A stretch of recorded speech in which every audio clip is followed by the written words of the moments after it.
Welcome to bird media. నేను వైష్ణవి. తెలంగాణ జాగృతి అధ్యక్షురాలు కల్వకుంట్ల కవిత ఇప్పుడు ఫోన్ ట్యాపింగ్ కేసుపై మరొకసారి తీవ్రంగా వ్యాఖ్యలు చేశారు. ఫోన్ ట్యాపింగ్ పేరుతో ఇక్కడ పెద్ద రాజకీయ డ్రామానే నడుస్తోందని, ఇందులో గుంపు మేస్త్రి, గుంటనక్క వీళ్ళిద్దరూ కూడా కలిసే ఉన్నారని కూడా విమర్శించారు. నిజమైన న్యాయం చేయాలి అనే ఉద్దేశం ఈ విచారణకి లేదు. కేవలం ఓన్లీ రాజకీయ ప్రయోజనాల కోసమే ఈ వ్యవహారాన్ని ఇప్పుడు తెరపైకి తీసుకొచ్చి హాట్ టాపిక్ చేశారని ఆరోపించారు. ముఖ్యంగా మున్సిపల్ ఎన్నికల టైం వచ్చేటప్పటికే విచారణ మొదలు పెట్టడం ఏంటి?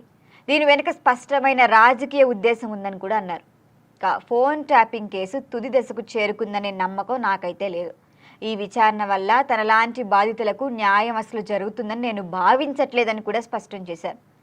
బలహీన వర్గాలకు అసలు రాజకీయ అధికారం వచ్చినప్పుడే సమాజం నిజంగా బాగుపడుతుంది, ముందుకు సాగుతుందని కూడా వ్యాఖ్యానించారు కవిత.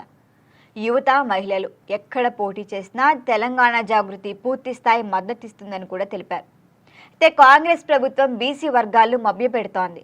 మున్సిపల్ ఎన్నికలకు ఇప్పుడు అలా మభ్యపెట్టే వెళ్తోందని ఆరోపిస్తున్నారు. బీసీలకు 42% రిజర్వేషన్ ఇవ్వకుండా ఎన్నికలు నిర్వహించడం కూడా అన్యాయమని విమర్శించారు. ఇక బీసీ రిజర్వేషన్ అంశం చర్చకు రాకుండా డైవర్షన్ చేసేందుకే ఇప్పటికిప్పుడు ఈ ఫోన్ ట్యాపింగ్ కేసులో సిట్ నోటీసులు ఇచ్చిందని ఆరోపిస్తూ కూడా ఇది కేవలం ప్రజల దృష్టిని మళ్లించడానికి చేసే ప్రయత్నమే, అంతే తప్ప న్యాయం జరగదని చెప్తున్నారు. సికింద్రాబాద్ను ప్రత్యేక జిల్లాగా చేయండి, అలాగే మాజీ ప్రధాని పివి నరసింహారావు పేరు ఏదో ఒక జిల్లాకు పెట్టండి అని కూడా కవిత ఇప్పటికే డిమాండ్ చేస్తున్నారు. అయితే కేటీఆర్ ఇప్పుడు సికింద్రాబాద్ జిల్లా గురించి అసలు మాట్లాడడం పెద్ద జోకులా ఉంది. ఇప్పటిదాకా ఎప్పుడైనా సికింద్రాబాద్ను పట్టించుకోలేదు.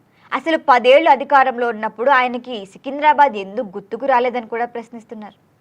జిల్లాల పునర్విభజనలో కూడా సికింద్రాబాద్ జిల్లా ఏర్పాటు చేయాల్సిందే అని కూడా ఆమె స్పష్టం చేశారు. తెలంగాణ రాష్ట్రం ఏర్పడిన తర్వాత కూడా ఉద్యమకారులను సరైన స్థాయిలో గుర్తించలేదని కవిత ఇప్పటికీ ఆవేదన చెందుతున్నారు. ట్యాంక్ బండిపై ఆంధ్ర వారి విగ్రహాలే ఉన్నాయి, కానీ తెలంగాణ మహనీయుల విగ్రహాలు ఎక్కడున్నాయంటూ అడుగుతున్నారు.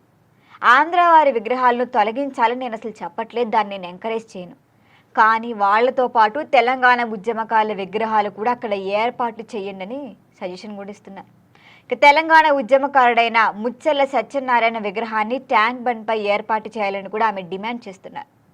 ముచ్చెర్ల సత్యనారాయణ జయంతి సందర్భంగా నిర్వహించిన కార్యక్రమంలోనే కవిత మాట్లాడుతూ ఆయన స్ఫూర్తితోనే తెలంగాణ జాగృతికి ముందుకెళ్తోందని కూడా చెప్పారు. త్వరలోనే కులగణనపై రౌండ్ టేబుల్ సమావేశం కూడా నిర్వహిస్తామని, బీసీ ఉపకులాలపై కేంద్ర ప్రభుత్వానికి నివేదిక అందజేస్తామని కూడా తెలిపారు. గుంపు మేస్త్రిపై నాకైతే నమ్మకం లేదు, గుంటనక్క మీద నాకు నమ్మకం లేదు.